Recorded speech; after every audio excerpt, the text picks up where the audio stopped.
ভারতের ত্রিপুরার আগরতলায় সহকারী হাই কমিশনে হামলা ও জাতীয় পতাকা অবমাননার প্রতিবাদে দেশে বিভিন্ন জেলায় বিক্ষোভ সমাবেশ হয়েছে।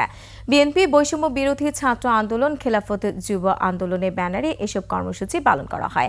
বাংলাদেশ নিয়ে ভারতের রাজনীতিবিদ ও গণমাধ্যমগুলোর অপপ্রচারের তীব্র নিন্দা জানানো হয় সমাবেশে। প্রতিনিধিদের সহায়তায় ইউসুফ হাসান নাইমের ডেস্ক রিপোর্ট।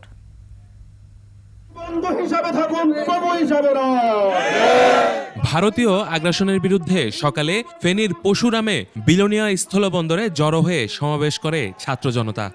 থেকে শুরু করে মফস্বল গ্রাম পর্যন্ত প্রত্যেকটা জায়গায় আমরা সচেতন আছি।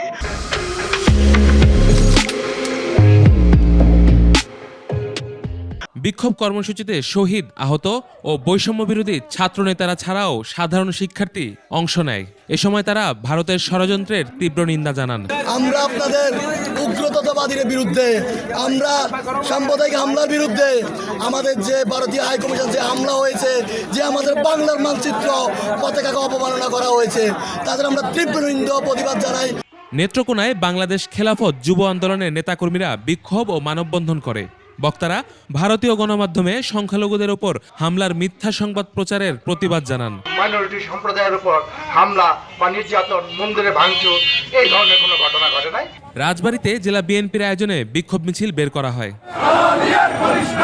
Yusuf Hasan Naim, desk report, 21 television.